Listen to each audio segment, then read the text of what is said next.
स्वामी समर्थ. तुमचं सर्वांचं आपल्या यूट्यूब चॅनलमध्ये खूप खूप मनापासून स्वागत. आज आपण या व्हिडिओत जाणून घेणार आहोत की आपल्या आयुष्यात आपल्या आईबाबांचं महत्त्व किती असतं.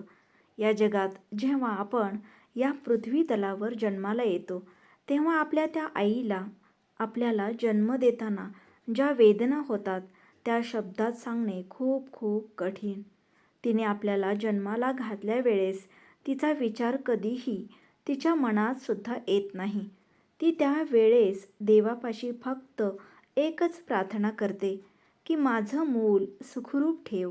आणि ते बाबा दवाखान्याचे बिल भरताना त्यांच्या हालाखीच्या जीवनात आपल्या पोटाला चिमटा बसून पै पै जमा करतात आणि ते देताना त्यांच्या चेहऱ्यावर एक वेगळाच आनंद असतो.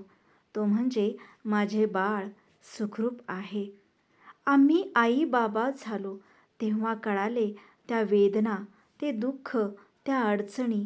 आम्हाला मोठी मुलगी आहे. नंतर दुसऱ्या वेळेस मुलगा झाला.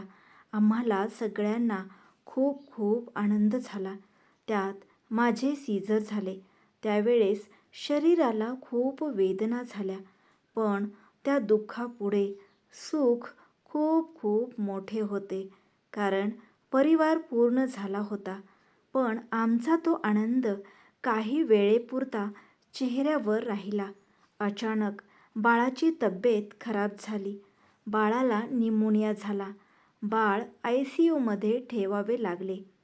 डॉक्टरांनी सांगितले बाळ वाचणार नाही. मी वेगळ्या दवाखान्यात होते त्यामुळे मला त्यातले काहीही माहिती नव्हते. घरच्या कोणालाही विचारले तर ते म्हणायचे तुझे बाळ छान आहे. पण त्याच्या बाबांनी डॉक्टरांना सांगितले तुम्ही काहीही करा पण माझ्या बाळाला वाचवा हो. मी बाळंतपणासाठी माहेरी असल्यामुळे माझे आई-वडील, माझे काका काकू आणि माझे तिन्ही भाऊ खूप टेन्शनमध्ये असायचे. त्यांनी माझी पर्वा न करता रात रात आळीपाळीने त्या दवाखान्याच्या बाहेर एक एक वडापाववर रात्र काढायची. त्या बाळाला 15 दिवस दवाखान्यात ठेवले व डॉक्टरांच्या नातेवाईकांच्या प्रयत्नाला यश आले आणि बाळ वाचले. त्या बाळाला घरी नेताना व नेल्यावर जी काळजी आम्ही घेतली तेव्हा कळले की या जगात या 2 माणसांशिवाय आपले कोणी आहेत का. त्यांची ती मेहनत, त्यांचे उपकार आपण कधीही फेडू शकत नाही. त्या दिवसांपासून ते कधी स्वतःसाठी जगत नाहीत. ते केवळ जगतात आपल्या मुलांसाठी. त्यांचे ते स्वप्न मुलांमध्ये पाहतात. खरंच आपण त्यांचे स्वप्न का पूर्ण करू शकत नाही का? त्यांच्या मनाविरुद्ध वागून त्यांची मान समाजात खाली घालतो. काय मागतात व देवापाशी हे देवा माझ्या मुलाला सुखी ठेव, त्यांना दे, त्यांना खूप मोठे होऊ दे. मग ते मागत त्यांनी सुद्धा त्यांच्यासाठी काही मागत नाहीत. आपण एखादा हट्ट केला की ते पूर्ण करण्यासाठी त्यांची हेटाकेटी चालू. पण आपण मुले का समजून घेऊ शकत नाही? का त्यांना थोडी खुशी देऊ शकत नाही? का त्यांना आपण वृद्धाश्रम दाखवतो? विचार करा. त्यांनी त्यावेळेस आपली ती जमापुंजी देऊन आपल्याला तो अनमोल जीव वाचवला नसता तर? खरंच खूप विचार करणारी गोष्ट आहे. म्हणून आई वडिलांवरती प्रेम करा. त्यांच्या गरजा खूप कमी आहेत. त्या हसत हसत पूर्ण करा. आपण म्हणतो की स्वर्ग नरक असतो. कोणी पाहिला माहीत नाही. पण आपण तो आपल्या घरात बोलू शकतो. त्यासाठी आई वडील आपल्या घरात, आपल्या हृदयात असले पाहिजेत. देवसुद्धा तुमचे दर्शन घेण्यास आतुर होईल व आपले घरसुद्धा स्वर्ग होईल. मग आजपासून निश्चय करा आणि आई वडिलांवरती प्रेम करा. कधी वाटतं अपराधी, कधी वाटतं आपले लाड भरपूर केलेत. बाळ झोपले, आत्मचिंतन करते. कसे समजावे आणि कसे समजून घ्यावे? बाळ चांगले घडण्यासाठी कसे स्वतःला बदलावे? चुकत सुधारत एक स्त्री आई म्हणून घडते. बाळ मोठे होते आणि आई आपली मैत्रीण होते. आईचा हा प्रवास चालूच असतो. कधी आधार, कधी अलिप्तता, बदलणारी भूमिका. तरीही एक आई घडवते खरे असले तरी टाकू नये समाजाने आदर्शतेचा बोजा तिच्यावरी. लहानाची मुले ज्यावेळी मोठे होतात, शिक्षणासाठी बाहेर जातात, तेव्हा आई फक्त आणि फक्त आपल्या मुलांचा विचार करत आपले दररोजचे दिवस घालवत असते. आपली आजची पिढी संस्कारक्षम आहे का? याचे उत्तर हो असेच आहे. कोणतीही पिढी असंस्कारक्षम नसते. चुका घडतात त्या आमच्याकडून जुन्या पिढीकडून नव्या पिढीकडे जो वारसा दिला जातो तो देताना आम्हीच कुठेतरी कमी पडत आहोत. शालेय जीवनात चांगले संस्कार शाळेत केले जातात.